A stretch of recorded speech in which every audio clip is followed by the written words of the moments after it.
Hello KSOU students, ನಾನು ನಿಮ್ಮ RJ Angry bird. ಇವತ್ತು ನಾವು KSOU 4th ಸೆಮ್ MBA ನಲ್ಲಿ ಬರೋ KSOU MBA ಪ್ರಾಜೆಕ್ಟ್ಸ್ದು ಸ್ಟೆಪ್ಸ್ ಪ್ರತಿಯೊಂದು ನೋಡ್ಕೊಂಡು ಹೋಗೋಣ. ಇದರಲ್ಲಿ ನಿಮಗೆ ಟಾಪಿಕ್ಸ್ ಚೂಸ್ ಮಾಡೋದ್ರಿಂದ ಹಿಡಿದು ವೈವಾವರೆಗೂ ಕಂಪ್ಲೀಟ್ ವಿಡಿಯೋ ಎಕ್ಸ್ಪ್ಲೈನ್ ಮಾಡ್ಕೊತ ಹೋಗ್ತೀನಿ. ಮಿಸ್ ಮಾಡದೆ ಫುಲ್ ವಿಡಿಯೋ ನೋಡ್ಕೊಂಡು ಹೋಗಿ. ಮತ್ತು ಯೂನಿವರ್ಸಿಟಿ ಕಡೆಯಿಂದ ನಿಮ್ಗೆ ಏನಾದರೂ ಇಂಪಾರ್ಟೆಂಟ್ ನೋಟಿಫಿಕೇಷನ್ ಎಲ್ಲ ಬಂದರೆ ನೀವು ಮಿಸ್ ಮಾಡ್ಕೊತಿದ್ದೀರಾ ಅಂದರೆ ಡಿಸ್ಕ್ರಿಪ್ಷನಲ್ಲಿ ವಾಟ್ಸಪ್ ಗ್ರೂಪ್ ಲಿಂಕ್ ಕೊಟ್ಟಿದ್ದೀನಿ, ಮಿಸ್ ಮಾಡದೆ ಜಾಯ್ನ್ ಆಗಿ, ಸೊ ದಟ್ ಯಾವುದೇ ನೋಟಿಫಿಕೇಷನ್ ನೀವು ಮಿಸ್ ಮಾಡೋದಿಲ್ಲ. ಮತ್ತು ವಿಡಿಯೋ ಹೊಳಗೋಗೋಕ್ಕೆ ಮುಂಚೆ ನನ್ನ ಚಾನಲ್ RJ ಆಂಗ್ರಿ ಬರ್ಡ್ ಕನ್ನಡಗೆ ಸಬ್ಸ್ಕ್ರೈಬ್ ಮಾಡಿಕೊಂಡು ಪಕ್ಕದಲ್ಲಿರೋ ಬೆಲ್ ಐಕಾನ್ ಕ್ಲಿಕ್ ಮಾಡಿ ಇಟ್ಕೊಳ್ಳಿ. ಆವಾಗ ತಾನೇ ನಾನು ಹಾಕೋ ಪ್ರತಿಯೊಂದು ವಿಡಿಯೋ ನಿಮಗೆ ನೋಟಿಫಿಕೇಷನಾಗಿ ಬೇಗ ಸಿಗ್ತಾನೆ ಇರುತ್ತೆ. ಸೊ ಬನ್ನಿ ಇವಾಗ ಸ್ಟ್ರೇಟ್ ಅವೇ ವಿಡಿಯೋ ಹೊಳಗೋಗೋಣ. ಫಸ್ಟ್ ನಿಮಗೆ KSOU MBA ಪ್ರಾಜೆಕ್ಟ್ಸಲ್ಲಿ 5 ಸ್ಟೆಪ್ಸ್ ಬರುತ್ತೆ. ಆ 5 ಸ್ಟೆಪ್ಸ್ ನಿಮಗೆ ಕರೆಕ್ಟಾಗಿ ಗೊತ್ತಿದ್ರೆ ಸಾಕು, ನೀವು ಆರಾಮ್ಸೆ ಪ್ರಾಜೆಕ್ಟ್ ಮಾಡ್ಬೋದು. ಓಕೆನಾ? ಸೊ ಫಸ್ಟ್ ಸ್ಟೆಪ್ ಏನಾಗಿರುತ್ತೆ ಅಂದರೆ, ಒಂದು ಟಾಪಿಕ್ನ ಸೆಲೆಕ್ಟ್ ಮಾಡಬೇಕು ನಿಮ್ಮ ಪ್ರಾಜೆಕ್ಟಿಗೆ. ಅದು ಯಾವ ಥರ ಸೆಲೆಕ್ಟ್ ಮಾಡೋದು ಅಂತ ಕಂಪ್ಲೀಟಾಗಿ ನಾವು ಇಂಟರ್ನಲ್ ಗೈಡ್ ಯಾರು, ಎಕ್ಸ್ಟರ್ನಲ್ ಗೈಡ್ ಯಾರು ಎಲ್ಲ ನಾವು ಮುಂದೆ ತಿಳಿಸ್ಕೊಡ್ತಾ ಹೋಗ್ತೀವಿ. ಬಟ್ ಫಸ್ಟ್ ನೀವು ಸ್ಟೆಪ್ಸ್ ಯಾವ್ದು ಇದೆ ತಿಳ್ಕೊಳ್ಳಿ.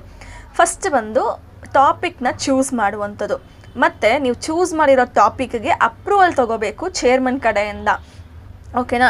ಥರ್ಡ್ ಸ್ಟೆಪ್ ಏನಾಗಿರುತ್ತೆ ಅಂದರೆ, ನೀವು ಪ್ರಾಜೆಕ್ಟ್ ರಿಪೋರ್ಟ್ನ ಪ್ರಿಪೇರ್ ಮಾಡಬೇಕು. ಫೋರ್ತ್ ಸ್ಟೆಪ್ ಏನು ಅಂದರೆ, ಆ ಪ್ರಾಜೆಕ್ಟ್ ರಿಪೋರ್ಟ್ ಏನು ನೀವು ಪ್ರಿಪೇರ್ ಮಾಡಿದ್ದೀರಾ ಅದನ್ನ ತೊಗೊಂಡೋಗಿ ಸಬ್ಮಿಟ್ ಕೂಡ ಮಾಡಬೇಕಾಗತ್ತೆ. ಫಿಫ್ತ್ ಸ್ಟೆಪ್ ಬಂದು ವೈವಾ ಅಟೆಂಡ್ ಮಾಡಬೇಕು. ವೈವಾ ಅಟೆಂಡ್ ಮಾಡೋದಂದರೆ ನೀವು ಏನು ಪ್ರಾಜೆಕ್ಟ್ ಮಾಡಿರ್ತೀರಾ ಅದ್ರ ಮೇಲೆ ಅವ್ರು ಕ್ವಶನ್ಸ್ ಕೇಳ್ತಾರೆ, ಅದಕ್ಕೆ ನೀವು ಆನ್ಸರ್ ಮಾಡಬೇಕಾಗತ್ತೆ. ಇಷ್ಟು ಕೂಡ ನಿಮಗೆ ಸ್ಟೆಪ್ಸ್ ಆಗಿರುತ್ತೆ. ಓಕೆನಾ? ಇದರಲ್ಲಿ ನಿಮಗೆ ಫಸ್ಟ್ ಸ್ಟೆಪ್ ಏನು ಅಂದರೆ, ಸೆಲೆಕ್ಷನ್ ಆಫ್ ದಿಸ್ ಟಾಪಿಕ್. ಓಕೆನಾ? ಒಂದು ಟಾಪಿಕ್ ಮೇಲೆ ನೀವು ಪ್ರಾಜೆಕ್ಟ್ ಮಾಡಬೇಕು. ಆ ಪ್ರಾಜೆಕ್ಟಿಗೆ ನೀವು ಫಸ್ಟ್ ಏನು ಮಾಡಬೇಕು ಅಂದರೆ, ಒಂದು 3 ಟಾಪಿಕ್ಸ್ನ ನೀವು ಸೆಲೆಕ್ಟ್ ಮಾಡ್ಕೊಬೇಕು ಸ್ಪೆಷಲೈಸೇಷನ್ ಪ್ರಕಾರ. ಓಕೆನಾ? ನಿಮ್ಮ ಸ್ಪೆಷಲೈಸೇಷನ್ ಅಕೌಂಟಿಂಗ್ ಆಗಿರ್ಬೋದು, ಫಿನಾನ್ಸ್ ಆಗಿರ್ಬೋದು, ಮಾರ್ಕೆಟಿಂಗ್ ಆಗಿರ್ಬೋದು, ಆಪ್ರೇಷನ್ಸ್ ಆಗಿರ್ಬೋದು, HR ಆಗಿರ್ಬೋದು, ಇಲ್ಲ ಹಾಸ್ಪಿಟಲ್ ಇರ್ಬೋದು, ಇಲ್ಲ ಟೂರಿಸಮ್ ಇರ್ಬೋದು. ಯಾವುದೇ ಇದ್ದರೂ ನಿಮ್ಮ ಸ್ಪೆಷಲೈಸೇಷನ್ ಏನಿದೆ ಅದ್ರ ಪ್ರಕಾರ ನೀವೊಂದು 3 ಟಾಪಿಕ್ಸ್ನ ಚೂಸ್ ಮಾಡ್ಕೊಬೇಕು. ಓಕೆನಾ? ಇದಾದಮೇಲೆ ನಿಮಗೆ ಇಂಟರ್ನಲ್ ಗೈಡ್, ಎಕ್ಸ್ಟರ್ನಲ್ ಗೈಡ್ ಅಂತ 2 ಗೈಡ್ ಬರ್ತಾರೆ. ಸೊ ಓಕೆನಾ? ಈ ಎಕ್ಸ್ಟರ್ನಲ್ ಗೈಡ್ ಅಂತ ಯಾರು ಅಂದರೆ, ನೀವೊಂದು ಕಂಪನಿ ಮೇಲೆ ಪ್ರಾಜೆಕ್ಟ್ ಮಾಡಬೇಕು, ಇಲ್ಲ ಒಂದು ಇಂಡಸ್ಟ್ರಿ ಮೇಲೆ ಮಾಡಬೇಕು. ಆ ಕಂಪನಿ ಆಗಿರ್ಬೋದು, ಇಂಡಸ್ಟ್ರಿ ಆಗಿರ್ಬೋದು, ನಿಮ್ಮ ಸ್ಪೆಷಲೈಸೇಷನ್ ತಕ್ಕನಂಗೆ. ಫಾರ್ ಎಕ್ಸಾಂಪಲ್, ನೀವೇನಾದರೂ ಒಂದು ಮಾರ್ಕೆಟಿಂಗ್ ಸ್ಟೂಡೆಂಟ್ ಆಗಿದ್ದರೆ ನೀವು ಮಾರ್ಕೆಟಿಂಗ್ ತಕ್ಕನಂಗೆ ನೀವು ಟಾಪಿಕ್ಸ್ ಕೂಡ ಚೂಸ್ ಮಾಡ್ಬೋದು. ಮತ್ತು ಒಂದು ಲಾ ಫರ್ಮಿಗೆ ಹೋಗ್ಬಿಟ್ಟು ನೀವು ಮಾರ್ಕೆಟಿಂಗ್ ಮಾಡೋಕ್ಕಾಗತ್ತಾ? ಅಲ್ವಾ? ಸೊ ನೀವು ಏನಾದರೂ ಒಂದು ಸೇಲ್ಸಿಗೆ ಇಲ್ಲ ಬೇರೆ ಏನಾದರೂ ಅದು ಸಂಬಂಧಪಟ್ಟಿದ್ದ ಇಂಡಸ್ಟ್ರಿನೇ ಇರುತ್ತಲ್ಲ, ಅದಕ್ಕೆ ಹೋಗ್ಬಿಟ್ಟು ನೀವು ಅಪ್ರೋಚ್ ಮಾಡಬೇಕು. ಅಲ್ಲಿ ಆ ಕಂಪನಿ ಏನಿರುತ್ತೆ ಅದನ್ನ ನೀವು ಎಕ್ಸ್ಟರ್ನಲ್ ಗೈಡು ಅಂತ ಹೇಳ್ತಾರೆ. ಅವ್ರ ಹತ್ರ ನೀವು ಒಂದು ಲೆಟರ್ ತೊಗೊಬೇಕು. ಏನು ಲೆಟರ್ ಅಂದರೆ, ನೀವು ಈ ಥರ KSOU MBA ಇಂದ ಈ ರೋಲ್ ನಂಬರ್ ಇರುತ್ತೆ ನಿಮ್ಮದು, ಅದರಲ್ಲಿ ನೀವು ನಮ್ಮ ಇವ್ರಿಗೆ ನಾನು ಎಕ್ಸ್ಟರ್ನಲ್ ಗೈಡ್ ಆಗಿದ್ದೀನಿ ಅಂತ ಅವ್ರ ಹತ್ರ ಒಂದು 3 ಟಾಪಿಕ್ಸ್ ಏನು ನೀವು ಸೆಲೆಕ್ಟ್ ಮಾಡಿರ್ತೀರ ಆ ಟಾಪಿಕ್ಸ್ ಇಟ್ಟು ನೀವು ಒಂದು ಲೆಟರ್ ತೊಗೊಬೇಕು. ಆ ಲೆಟ್ರಲ್ಲಿ ಏನಿರಬೇಕು ಅಂದರೆ, ಫಸ್ಟ್ ಕಂಪನಿ ಲೆಟರ್ ಹೆಡ್ ಅಂತ ಇರುತ್ತೆ ರೀ. ಕಂಪನಿ ಲೆಟರ್ ಹೆಡ್ ಯಾಕಂದರೆ, ಈ ಕಂಪನೀಸ್ ಎಲ್ಲ ಬಂದು ಮೇಲೆ ಅವ್ರದ್ದು ಲೋಗೋ ಆಗಿರ್ಬೋದು, ಅವ್ರದ್ದು ನೇಮ್ ಆಗಿರ್ಬೋದು, GST ನಂಬರ್ ಆಗಿರ್ಬೋದು, ಮತ್ತು ಕೆಳಗೆ ಕೂಡ ಅವರು ಹೆಡ್ ಬ್ರಾಂಚ್ ಆಫೀಸ್ದೆಲ್ಲ ನಂಬರ್ ಸಮೇತ ಅವ್ರು ಹಾಕಿರ್ತಾರಲ್ಲ, ಅದ್ರ ಮಿಡ್ಲಲ್ಲಿ ನಿಮಗೆ ಪೋರ್ಷನಲ್ಲಿ ನಿಮ್ಗೆ ಏನಾದರೂ ಒಂದು ಲೆಟರ್ ಬರುತ್ತಲ್ಲ. ಫಾರ್ ಎಕ್ಸಾಂಪಲ್, ನೀವೇನಾದರೂ ಒಂದು ಬ್ಯಾಂಕಿಗೆ ಹೋಗಿರ್ತೀರ ಅಂದ್ಕೊಳ್ಳಿ, ನಿಮಗೆ ಬ್ಯಾಂಕ್ ಕಡೆಯಿಂದ ಏನೋ ಒಂದು ಲೆಟರ್ ಬಂದಿದೆ. ಆ ಬ್ಯಾಂಕ್ ಲೆಟರ್ ನೀವು ಚೆಕ್ ಮಾಡಿದ್ರೆ ಗೊತ್ತಾಗ್ಬೋದು. ಫಾರ್ ಎಕ್ಸಾಂಪಲ್, SBI ಅಂದ್ಕೊಳ್ಳಿ, SBI ಇದು ಲೋಗೋ ಹಾಕಿರ್ತಾರೆ, ಸ್ಟೇಟ್ ಬ್ಯಾಂಕ್ ಆಫ್ ಇಂಡಿಯಾ ಅಂತ ಹಾಕಿರ್ತಾರೆ, ಮತ್ತು ಅದ್ರ ಕೆಳಗೆ ಹೆಡ್ ಆಫೀಸ್ ಎಲ್ಲಿದೆ, ಇದು ಯಾವ ಬ್ರಾಂಚ್ ಅನ್ನೋದೆಲ್ಲ ಕರೆಕ್ಟಾಗಿ GST ನಂಬರ್ ಸಮೇತ ಹಾಕಿಬಿಟ್ಟು ಮಿಡ್ಲಲ್ಲಿ ನಿಮಗೆ ಕಂಟೆಂಟ್ ಕೊಟ್ಟಿರ್ತಾರಲ್ಲ, ಆ ಥರ. ಓಕೆನಾ? ಸೊ ಅದೇನಿದೆ ಅಷ್ಟು ನಿಮಗೆ ಲೆಟರ್ ಹೆಡ್ ಅಂತ ಹೇಳ್ತಾರೆ. Just taking A letter head ಅಂತ ಅದ್ರದ್ದು ಹೇಳಿದೆ. ಬಟ್ ಯಾವುದೇ ಒಂದು ಕಂಪನಿದು ಅದೊಂದು ಲೆಟರ್ ಹೆಡ್ ಇರುತ್ತೆ.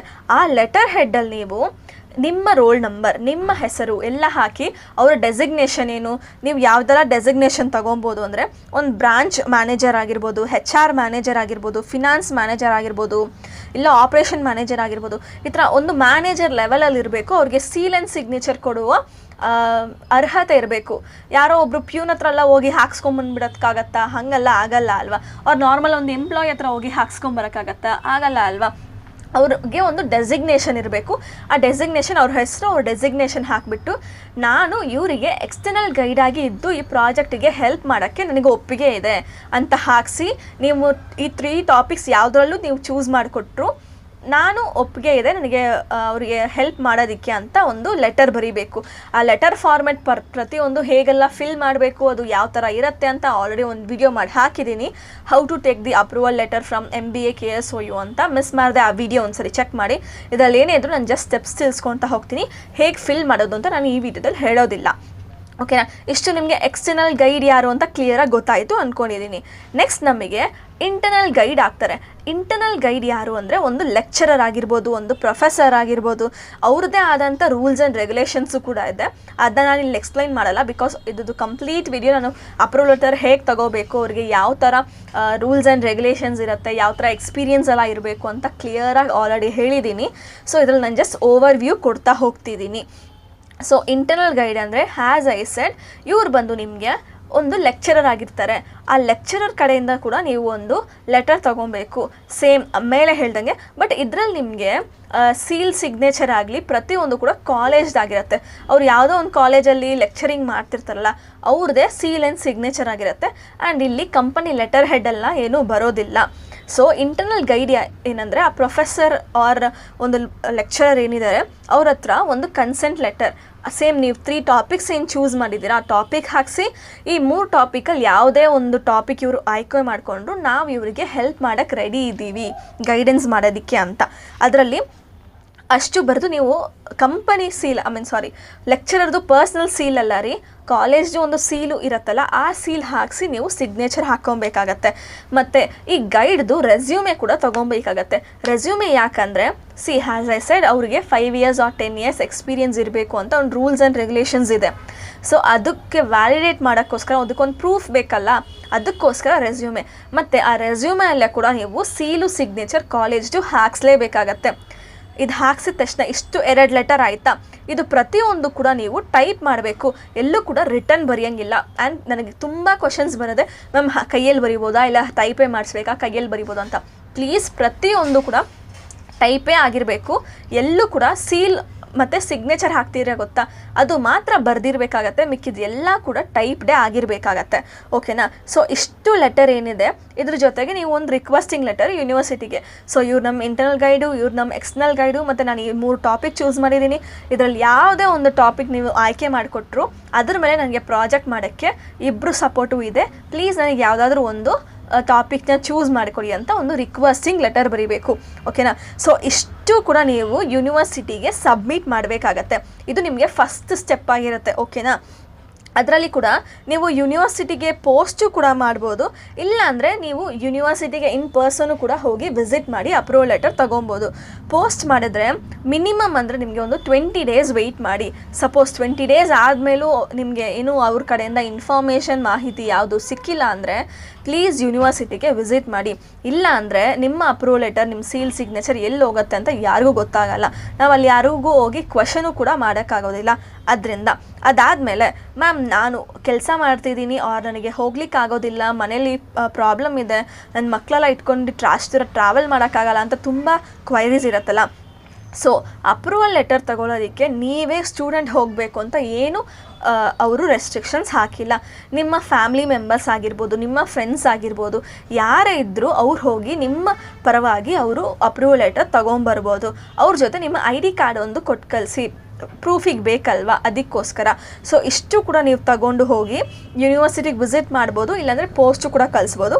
ನಿಮಗೆ ವಾಪಸ್ ಒಂದು ಪ್ರಾಜೆಕ್ಟ್ ಟಾಪಿಕ್ ಅಪ್ರೂವಲ್ ಅಂತ ಒಂದು ಸಿಗುತ್ತೆ. ಇದು ಬಂದು ನೀವು ಆ 3 ಟಾಪಿಕ್ ಕಲಿಸಿರ್ತೀರ ಗೊತ್ತಾ, ಆ 3 ಟಾಪಿಕಲ್ಲಿ ಯಾವುದಾದ್ರೂ ಒಂದು ಟಾಪಿಕ್ನ ಅವ್ರು ಆಯ್ಕೆ ಮಾಡಿ ಅವ್ರು ನಿಮಗೆ ರಿಟರ್ನ್ ಕಳಿಸ್ತಾರೆ. ಆ ಟಾಪಿಕ್ ಮೇಲೆ ನೀವು ಪ್ರಾಜೆಕ್ಟ್ ಮಾಡಬೇಕಾಗತ್ತೆ. ಪ್ರಾಜೆಕ್ಟು ಕೂಡ ಹೇಗೆ ಮಾಡೋದು, ಅದರಲ್ಲಿ ಯಾವ ಥರ ರೆಸ್ಟ್ರಿಕ್ಷನ್ಸ್ ಇರುತ್ತೆ, ಯಾವ ಫಾಂಟ್ ಯೂಸ್ ಮಾಡಬೇಕು ಅಂತ ಆಲ್ರೆಡಿ ಕಂಪ್ಲೀಟ್ ವಿಡಿಯೋ ಹಾಕಿದ್ದೀನಿ. ಚಾಪ್ಟರ್ ವೈಸ್ ಯಾವ ಥರ ಇರಬೇಕು ಅಂತ ಕೂಡ ನಾನು ಅದರಲ್ಲಿ ಎಕ್ಸ್ಪ್ಲೈನ್ ಮಾಡಿದ್ದೀನಿ. ಬೇಕಿದ್ದರೆ ಅದು ಕೂಡ ಚೆಕ್ ಮಾಡಿ. ಈ ಪ್ರತಿಯೊಂದು ವಿಡಿಯೋ ಕೂಡ ನಿಮಗೆ 4th ಸೆಮ್ MBA ಅಂತ ಪ್ಲೇ ಲಿಸ್ಟ್ ಮಾಡಿದ್ದೀವಿ, ಅದರಲ್ಲಿ ಸಿಗುತ್ತೆ. ಸೊ ನೆಕ್ಸ್ಟ್ ನಾವು ಸೆಕೆಂಡ್ ಸ್ಟೆಪ್ಪು ಅಪ್ರೂವಲ್ ಇಷ್ಟು ಮಾಡಿದ ತಕ್ಷಣ ನಮಗೆ ಅಪ್ರೂವಲ್ ಸಿಕ್ಕಿದೆ. ಓಕೆನಾ? ಆ್ಯಂಡ್ ಸಪೋಸ್ ನೀವು ಕೊಟ್ಟಿರೋ ಟಾಪಿಕ್ಸು ಅವ್ರಿಗೆ ಇಷ್ಟ ಆಗಿಲ್ಲ, ಅವ್ರು ತುಂಬ ರಿಪೀಟೆಡ್ ಆಗಿ ಇದೇ ಟಾಪಿಕ್ಸ್ ಬರ್ತಿದೆ ಅಂತ ಅವ್ರಿಗೆ ಫೀಲ್ ಆದರೆ ಅವರು ಟಾಪಿಕ್ ಕೂಡ ಚೇಂಜ್ ಮಾಡ್ತಾರೆ. ಚೇಂಜ್ ಮಾಡಿ ಅವರೇ ಕೂಡ ಒಂದು ಟಾಪಿಕ್ ಕೊಡುವಂಥ ಆಪ್ಷನ್ಸು ಕೂಡ ಇದೆ. ಬಟ್ ನೀವು ಯಾವುದೇ ಟಾಪಿಕ್ ಕೊಟ್ಟರು ಅದರಲ್ಲಿ ಮಾಡೋಕ್ಕೆ ನಿಮಗೆ ಕೆಪಾಸಿಟಿ ಇರಬೇಕು. ಇಷ್ಟು ನಿಮಗೆ ಟಾಪಿಕ್ ಅಪ್ರೂವಲ್ ಆಯಿತು ಸೆಕೆಂಡ್ ಸ್ಟೆಪ್ಪಲ್ಲಿ. ಓಕೆನಾ? ಮತ್ತು same has I said next ನಾವು ಪ್ರಾಜೆಕ್ಟ್ ರಿಪೋರ್ಟ್ನ ಪ್ರಿಪೇರ್ ಮಾಡಬೇಕು.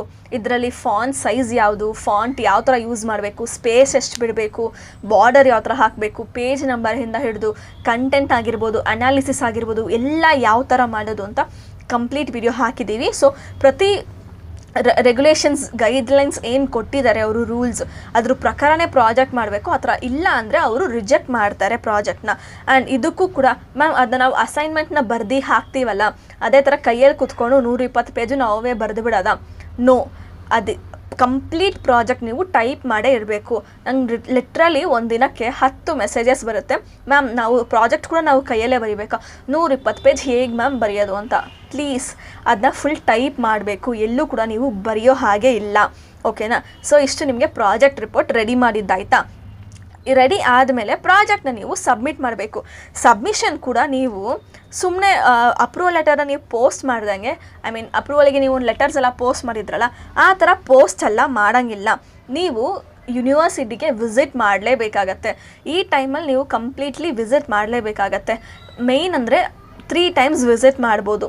ಸಪೋಸ್ ಒಂದು ಬಂದು ಆಪ್ಷನಲ್ ಇರುತ್ತೆ ಅಪ್ರೂವಲ್ ಲೆಟರ್ ತಗೊಳ್ಳಿಕ್ಕೆ, ಓಕೆನಾ?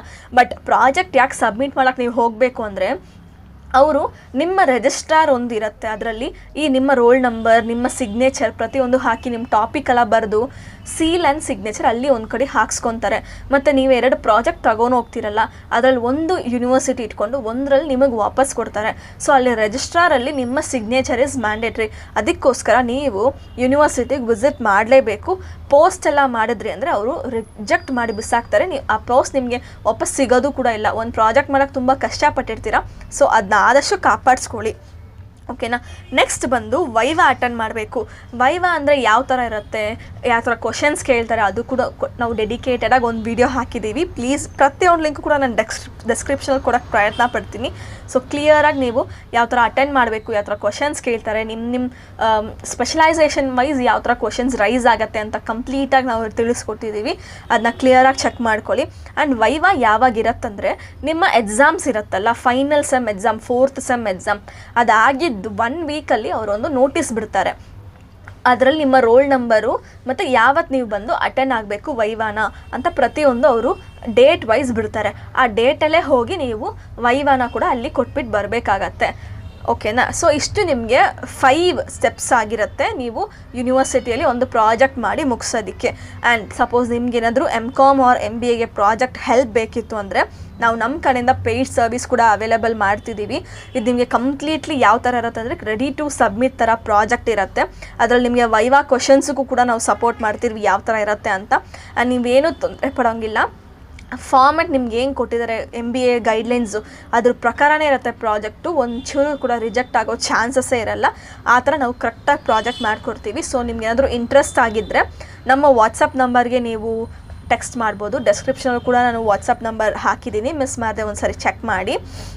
ಆ್ಯಂಡ್ ಬಟ್ ನಮ್ಮ ಕಡೆಯಿಂದ ಈ ಇಂಟರ್ನಲ್ ಗೈಡ್ ಆಗಲಿ, ಎಕ್ಸ್ಟರ್ನಲ್ ಗೈಡ್ ಆಗಲಿ, ಸೀಲ್ ಸಿಗ್ನೇಚರ್ ಆಗಲಿ ಮ್ಯಾಮ್ ನೀವೇ ಅಪ್ರೂವಲ್ ಮಾಡಿಸ್ಕೊಟ್ಬಿಡ್ತೀರಾ, ಪ್ರತಿಯೊಂದು ನೀವೇ ಮಾಡ್ತೀರಲ್ಲ, ನಾನೇನು ಮಾಡೋದು ಬೇಡ ಅಲ್ವಾ, ನಾನು ಎಷ್ಟು ಬೇಕಾದ್ರೆ ದುಡ್ಡು ಕೊಟ್ಬಿಡ್ತೀನಿ, ಪ್ರತಿಯೊಂದು ನೀವೇ ಮಾಡಿಬಿಟ್ಟು ನೀವೇ ಸಬ್ಮಿಟ್ ಮಾಡಿಬಿಡಿ ಅಂತ ಪ್ಲೀಸ್ ನಂಗೆ ಟೆಕ್ಸ್ಟ್ ಹಾಕಬೇಡಿ. ಬಿಕಾಸ್ ನಂಗೆ ತುಂಬ ಮೆಸೇಜಸ್ ಬರ್ತಿದೆ, ಅಲ್ಲ ನಿಮ್ಮ ಪ್ರಾಜೆಕ್ಟಿಗೋಸ್ಕರ ನೀವು ಅಷ್ಟು ಕೂಡ ಮಾಡಿಲ್ಲ ಅಂದರೆ ಹೇಗೆ. ಆ್ಯಂಡ್ ಮೋರ್ ಓವರ್ ನಮ್ಮ ಕಡೆಯಿಂದ ಪ್ರಾಜೆಕ್ಟಿಗೆ ಜಸ್ಟ್ ಹೆಲ್ಪ್ ಮಾಡ್ತೀವಿ. ಫೋರ್ಜರಿ ಪ್ರಾಜೆಕ್ಟ್ಸ್ ಅಂತೂ ನಾವೇನು ಮಾಡೋದಿಲ್ಲ. ನೀವೇನು ಟಾಪಿಕ್ ತಂದು ಕೊಡ್ತೀರ ಅದ್ರ ಪ್ರಕಾರ ನಾವು ನಿಮಗೆ ಜಸ್ಟ್ ಪ್ರಾಜೆಕ್ಟ್ ಮಾಡಿ ಕೊಡ್ತೀವಿ ಮತ್ತು ವೈವಾ ಮಾಡಲಿಕ್ಕೆ ಹೆಲ್ಪ್ ಮಾಡ್ತೀವಿ ಅಷ್ಟೇ. So if anyone is interested, number ಸ್ಕ್ರೀನಲ್ಲಿದೆ, ನೀವು ವಾಟ್ಸಪ್ಪಲ್ಲಿ ಟೆಕ್ಸ್ಟ್ ಮಾಡ್ಬೋದು. ಆ್ಯಂಡ್ ಇದೇ ಥರ ನಿಮಗೆ ಬೇರೆ ವಿಡಿಯೋ ಬೇಕು ಅಂದರೆ ಫಸ್ಟ್ ನೀವು ಈ ವಿಡಿಯೋಗೊಂದು ಲೈಕ್ ಕೊಟ್ಟು ನಿಮ್ಮ ಫ್ರೆಂಡ್ಸಿಗೆ ಆದಷ್ಟು ಶೇರ್ ಮಾಡಿಬಿಟ್ಟು ನನ್ನ ಚಾನಲ್ RJ Angry Bird ಕನ್ನಡಗೆ ಸಬ್ಸ್ಕ್ರೈಬ್ ಮಾಡಿಕೊಂಡು ಪಕ್ಕದಲ್ಲಿರೋ ಬೆಲ್ ಐಕಾನ್ ಕ್ಲಿಕ್ ಮಾಡಿಕೊಡ್ಲಿ. ಅವಾಗ ತಾನೇ ನಾನು ಹಾಕೋ ಪ್ರತಿಯೊಂದು ವಿಡಿಯೋ ನಿಮಗೆ ಬೇಗ ನೋಟಿಫಿಕೇಷನ್ ಆಗಿ ಬರ್ತಾ ಇರುತ್ತೆ. ಆ್ಯಂಡ್ ಆದಷ್ಟು ನಿಮ್ಮ ಜೂನಿಯರ್ಸ್ಗೆಲ್ಲ ಶೇರ್ ಮಾಡಿ, ಸೊ ದಟ್ ಎಲ್ಲರೂ ಕೂಡ ಇನ್ಫಾರ್ಮೇಷನ್ ವ್ಯಾಲಿಡ್ ಆಗಿ ಸಿಗುತ್ತೆ ಅಂತ. ಸೊ ಇದೇ ಥರ ಇನ್ನೊಂದು ಒಳ್ಳೆ ವಿಡಿಯೋದಲ್ಲಿ ಸಿಗೋಣ. Cheers all.